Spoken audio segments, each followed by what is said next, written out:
I'm Nurin Razmyn, and this is Nightline, the top stories.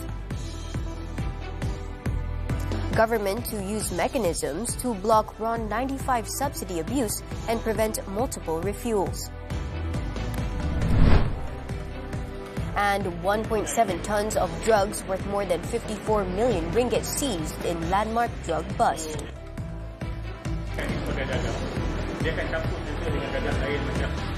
Good morning. The government will introduce mechanisms to prevent abuse when the RON 95 fuel subsidy is rolled out on September 30th. Second Finance Minister Datuk Seri Amir Hamzah Azizan said the measures will include steps to prevent multiple redemptions in a single day, a move aimed at curbing misuse and leakage of subsidized fuel. According to Amir Hamzah, the mechanism will form part of a monitoring system that tracks the daily and monthly fuel usage of eligible citizens. He explained that it is part of a broader tracking system that monitors how many times a user redeems fuel along with their total monthly usage. Meanwhile, at a media briefing in Petaling Jaya on Tuesday, Amir Hamzah said e-hailing and p-hailing drivers will enjoy some flexibility and will be entitled to apply for a slightly higher quota subject to verification by their respective companies. They just get the e-hailing companies to endorse that these people are working full-time, and we go back and check. So is the commissions in line with the full-time driving? He added that the government also decided to use MyCard for the rollout instead of the Central Database Hub or PADU, as the process is less complex and takes into account cost of living pressures. Amir Hamzah also stressed that foreign vehicle operators will be barred from purchasing RON 95 petrol even after its prices are floated to market rates. He said the subsidy is strictly reserved for Malaysians holding a valid driving license. Kenderaan pendaftaran asing seperti sekarang juga, mereka tidak dibenarkan membeli RON 95 dan akan kekal tidak dibenarkan membeli RON 95 selepas penyasaran subsidi RON. Ini tak apalah, pasal dia orang dari dulu pun tak boleh. So sekarang ke depan pun tak payahlah kan. He added that foreigners residing in Malaysia with locally registered vehicles will be allowed to purchase RON 95, but only at market price, which will be announced at the end of the month. The public can begin checking their eligibility for the Budi Madani RON 95 subsidy starting Thursday at www.budimadani.gov.my.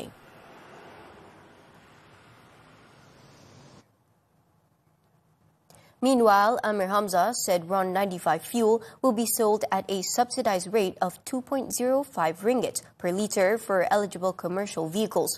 The price is still lower than the unsubsidized market rate. Seperti juga diesel, yang ini adalah kenderaan-kenderaan yang layak mendapat fleet card dengan pembelian seperti harga sekarang, RM2.5 sen.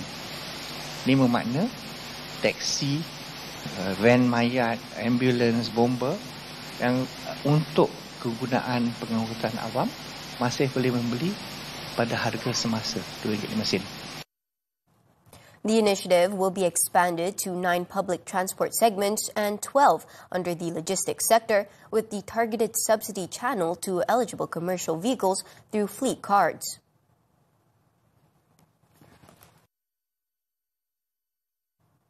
Meanwhile, the Finance Ministry stressed that the government has absolutely no plans to limit the purchase of RON 95 to once a day.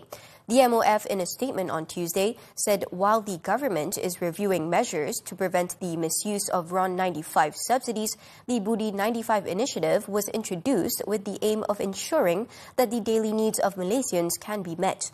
The statement was in response to reports which it said had inaccurately claimed that the government would limit the purchase of RON 95 to once a day.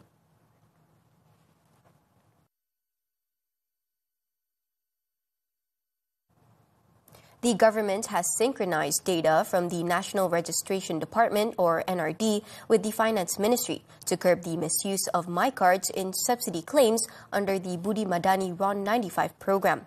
Home Minister Datuk Seri Saifuddin Nasution Ismail revealed that the department had detected over 100 cases of lost identity cards still being used to redeem aid under the Sumbangan Asas Rahmah, or SARA scheme. Saifuddin said the issue was the result of unsynchronized systems, which allowed deactivated identity cards to still be used on other platforms. Jurus selepas kita rectify insiden yang berlaku tu, serta-merta kita synckan dengan sistem MOF. He said this in a press conference after visiting NRD headquarters in Putrajaya on Tuesday. Saifuddin explained that any MyCard reported lost will now be immediately deactivated in the system. The government has waived the 10 ringgit fee for replacing damaged MyCard chips, covering cost of more than 714,000 ringgit.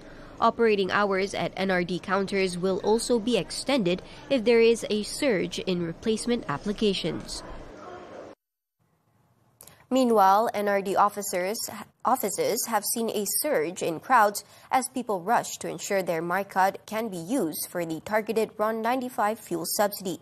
Applications to replace faulty MyCard chips have spiked since the government announced a waiver of the usual 10 ringgit replacement fee. At the NRD headquarters in Putrajaya, Guru Nathan Tamil Selvam said he discovered that his MyCard chip was damaged a few days ago and rushed to replace it after learning it would be required for fuel purchases. Bila dapat tahu IC rosak? Baru 3 hari ke 4 hari saya tahu lah. Sekarang you tukar tu sebab apa? Tukar Kena perjalanan untuk kita nak membuat bayaran ke apa, smooth lah. Tak nak nanti kata kita pun rushing, tiba-tiba ada hal tak boleh guna ke apa ke kan. Harap benda tu memang bagus, tapi mesti orang kata dia efisien lah. Malaysians with faulty or damaged MyCard chips can now replace them free of charge from September 23rd to October 7th, 2025. The inaugural two-day visit by Prime Minister Datuk Seri Anwar Ibrahim to Timor-Leste is a testament to the enduring friendship between the two nations. It also underscores Malaysia's consistent support to the Republic before and after its independence. The special aircraft carrying the Prime Minister landed at Nicolau Lobato International Airport at 2:43 p.m. local time. He was welcomed by President Jose Ramos Horta and Prime Minister Shana Shah Gushmaho before being accorded a full ceremonial reception at the Presidential Palace.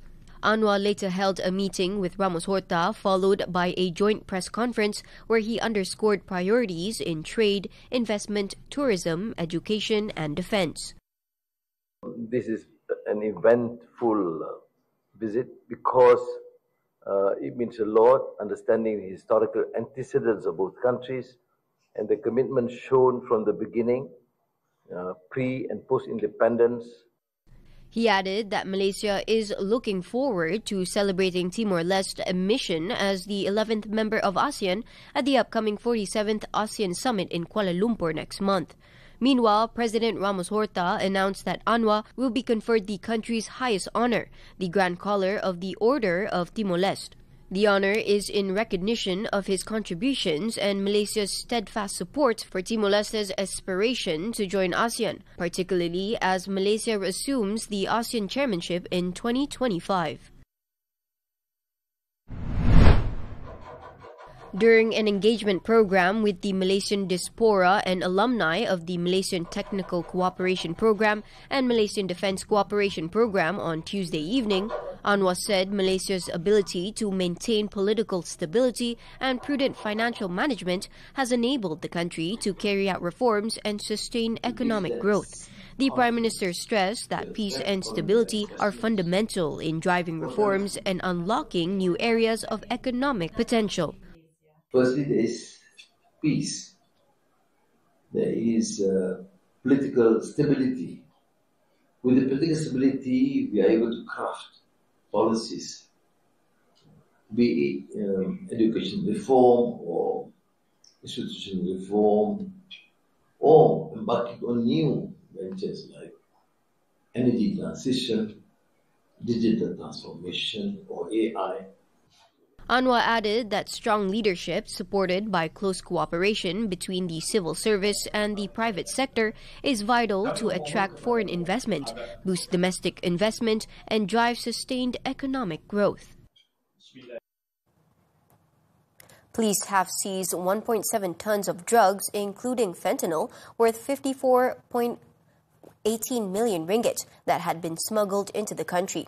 Bukit Aman Narcotics Criminal Investigation Department Director Datuk Hussein Omar Khan said the seizure followed multiple raids across Melaka, Johor, Negeri Sembilan and the Klang Valley.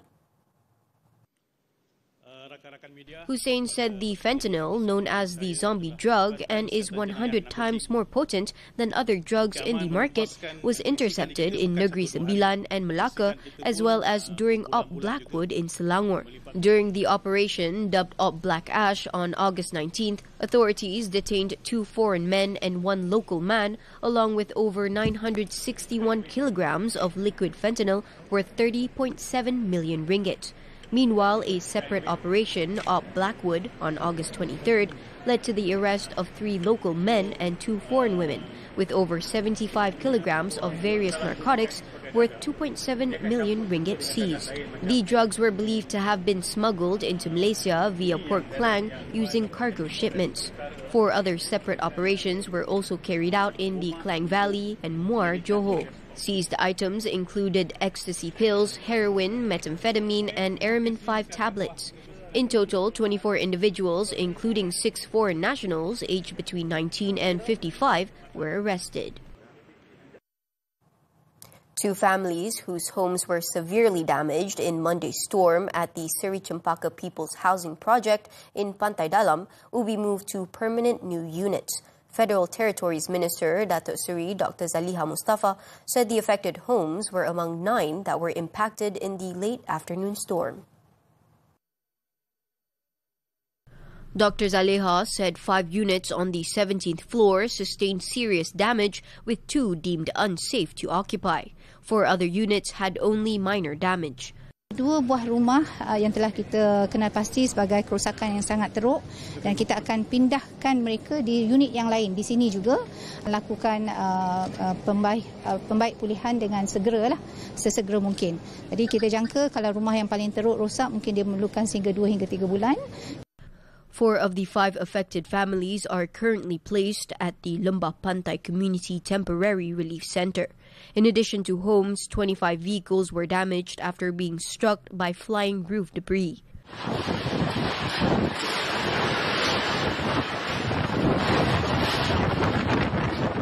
The heavy rain and storm had caused trees to topple onto vehicles at several locations across Kuala Lumpur.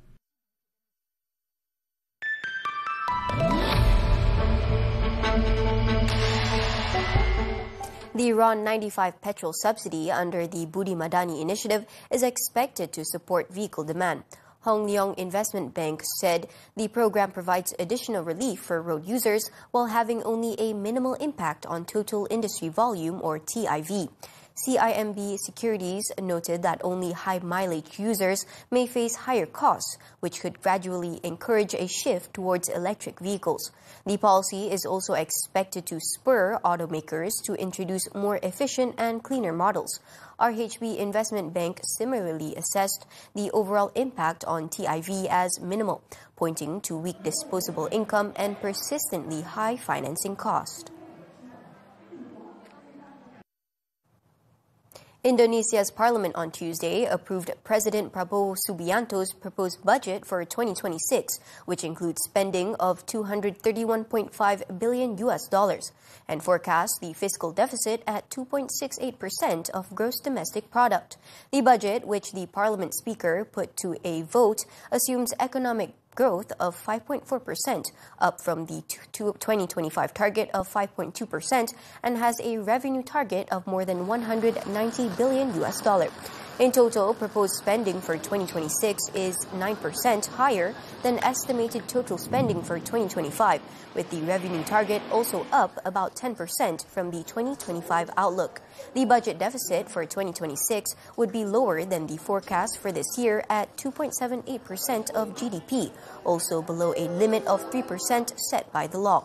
The budget includes an expansion of Prabowo's flagship program of free meals for students and pregnant women and increased defense spending.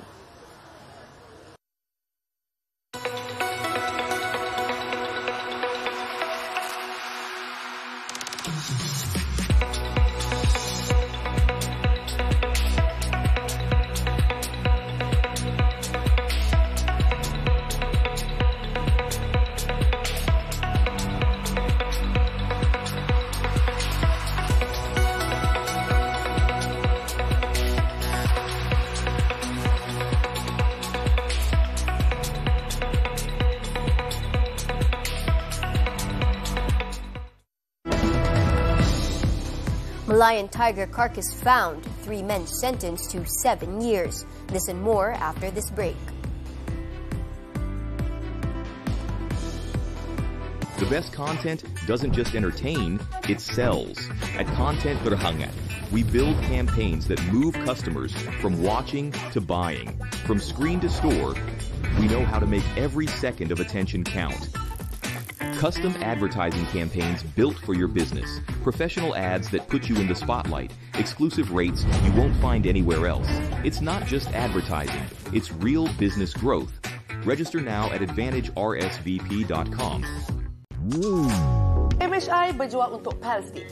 Daya, kalau kita tak mampu untuk sertai sumut flotila, ada banyak lagi cara lain untuk kita zahirkan sokongan dan jihad kita demi Gaza. Betul tu. Ramai yang nak badan kurus, tapi jangan sampai jadi kurus yang tak sihat. Nak sambung belajar, fahami kriteria dan pengiraan merit untuk kelayakan diri.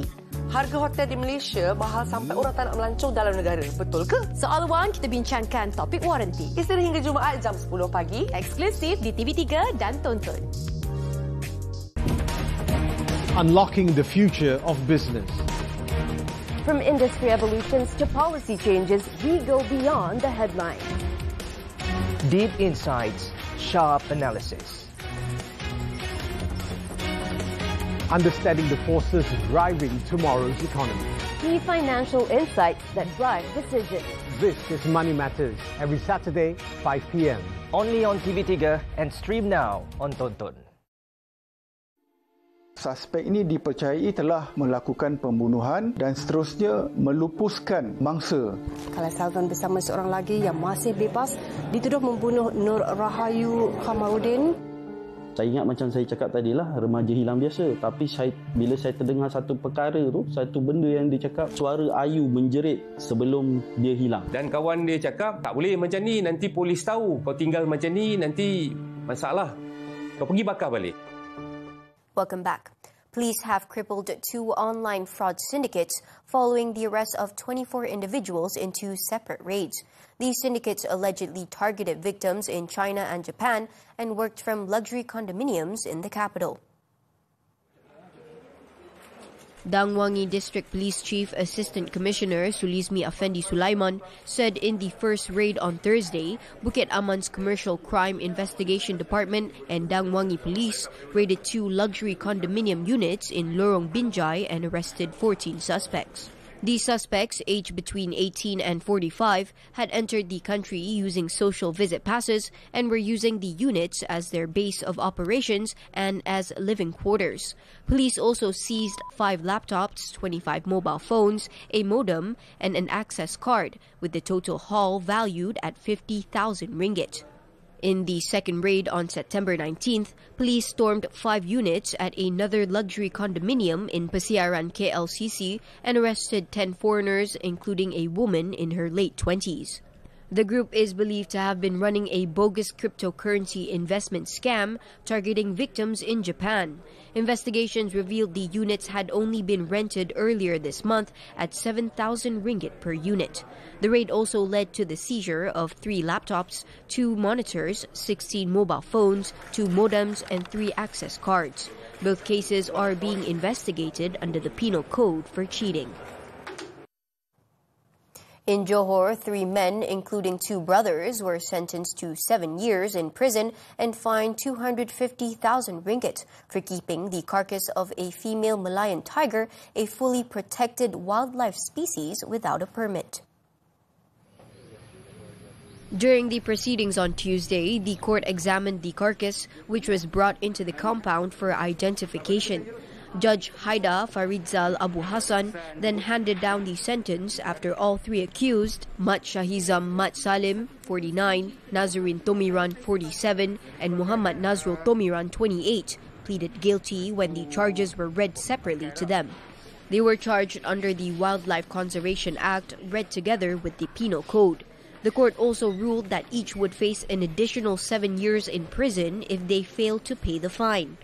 The offence took place at a petrol station in Felda Tenggara Mersing at 6:10 a.m. on September 16th. Police officers moved in after receiving a tip-off that an individual was carrying a tiger carcass in their car. Checks on the vehicle led to the discovery of the animal. The Kelantan Customs Department has crippled a car smuggling syndicate from Singapore, which has been offering vehicles at up to 40% cheaper to lure local buyers. Department Director Wan Jamal Abdul Salam Wan Long said the syndicate's modus operandi involved placing the cars at several locations around Johor Bahru before distributing them to customers nationwide. He revealed that 9 luxury cars worth 1.46 million ringgit were seized in May. The vehicles, priced between 25,000 and 800,000 ringgit, are classified as prohibited imports and are suspected to have been smuggled by the same syndicate. The case is being investigated under the Customs Act 1967.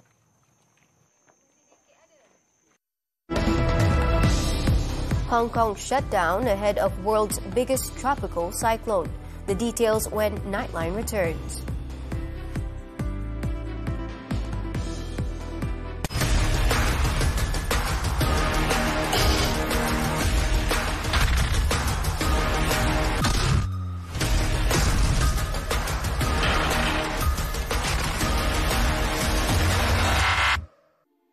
Suspek ini dipercayai telah melakukan pembunuhan dan seterusnya melupuskan mangsa. Kalau Salvan bersama seorang lagi yang masih bebas dituduh membunuh Nur Rahayu Khamaruddin. Saya ingat macam saya cakap tadi lah, remaja hilang biasa. Tapi bila saya terdengar satu perkara tu, satu benda yang dia cakap, suara ayu menjerit sebelum dia hilang. Dan kawan dia cakap, tak boleh macam ni, nanti polis tahu. Kau tinggal macam ni, nanti masalah. Kau pergi bakar balik.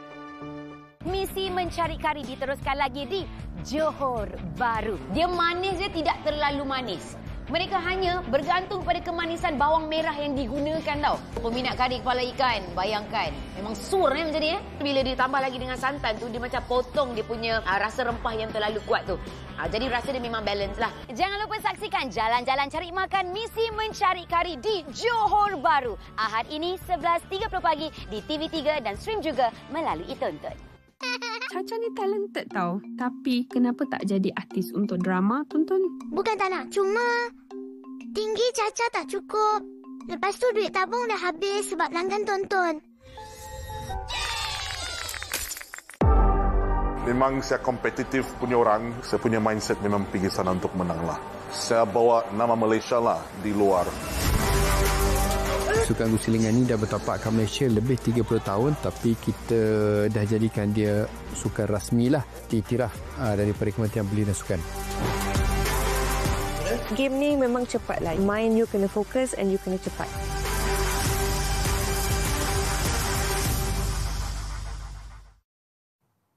The foreign front.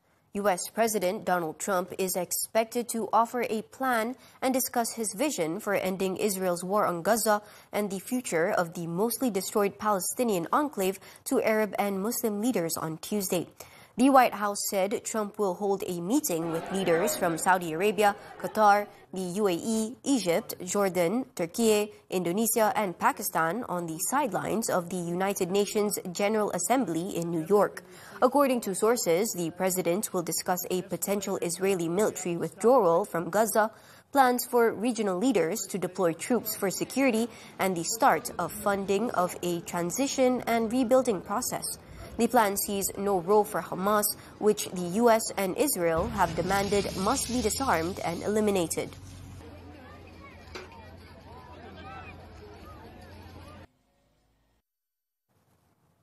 Earlier, deadly Israeli air attacks intensified in Gaza City and ground forces advanced in the south of the city, killing at least 29 Palestinians across the enclave. Most of the victims were killed in Gaza City, where the army detonated explosive-laden military vehicles in the Tal al-Hawa and Sabra neighborhoods. The latest attack reportedly targeted Palestinians collecting water in the Daraj neighborhood. At least 2 medical workers were also injured in Israeli shelling that destroyed the main medical center in Gaza City.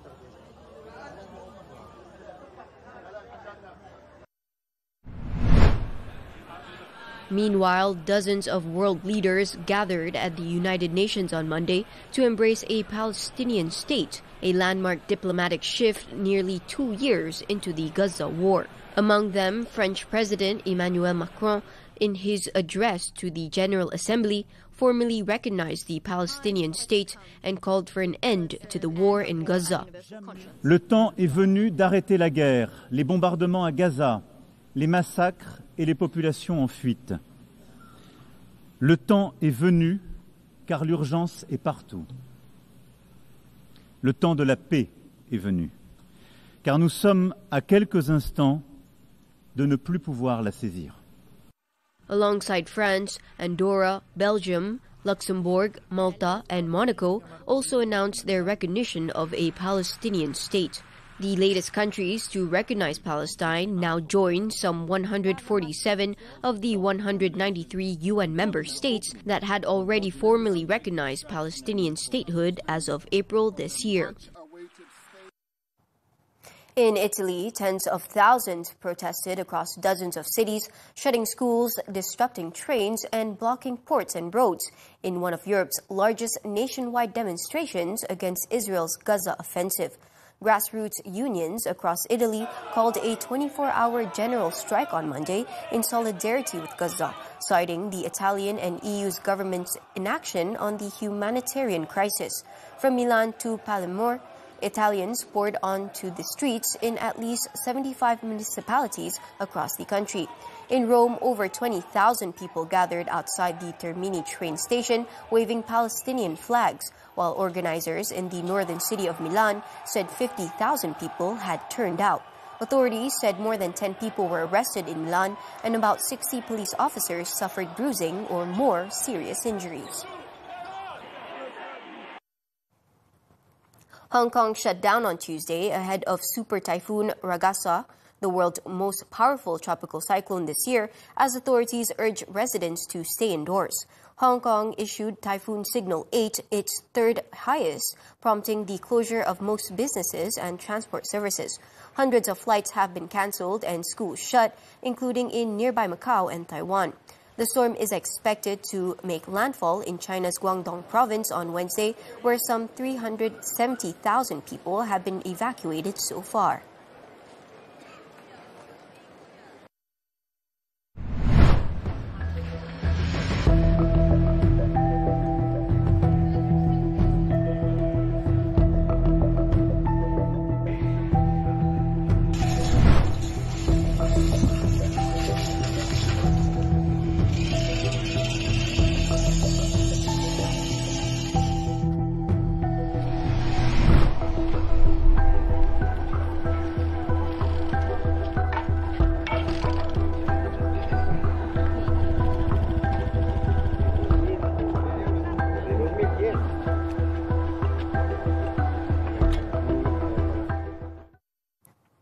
Switching to sports, the 2025 Korea Open. National men's doubles shuttler Chung Hon-jan, Haikal Nazri made a rousing start after cruising into the second round in Suwon, South Korea on Tuesday.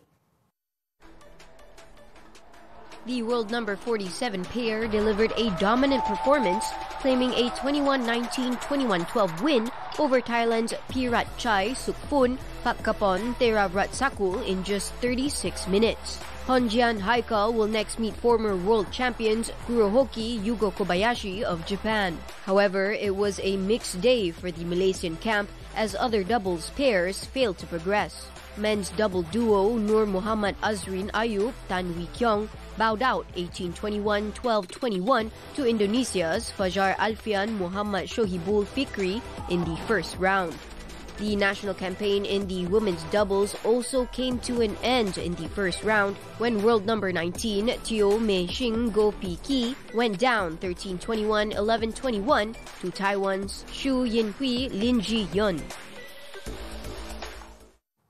Turning to football, Paris Saint-Germain's Ousmane Dembele has been named the men's Ballon d'Or winner for 2025, with Barcelona's Spanish international Aitana Bonmati claiming the women's title for the third consecutive year.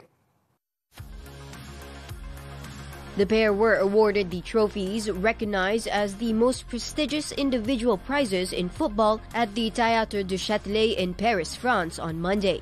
French international forward Dembele piped Barcelona and Spain teenage sensation Lamine Yamal to the prize and succeeds Manchester City and Spain midfielder Rodri, who won the trophy in 2024. The former Borussia Dortmund winger scored 35 goals in all competitions as PSG won a French league and cup double, as well as the Champions League for the first time in their history. Meanwhile, Bonmati won the women's prize by edging out her international teammate Mariona Caldente, with whom she played in the Spain side, who were beaten on penalties by England in the Women's Euro 2025 final.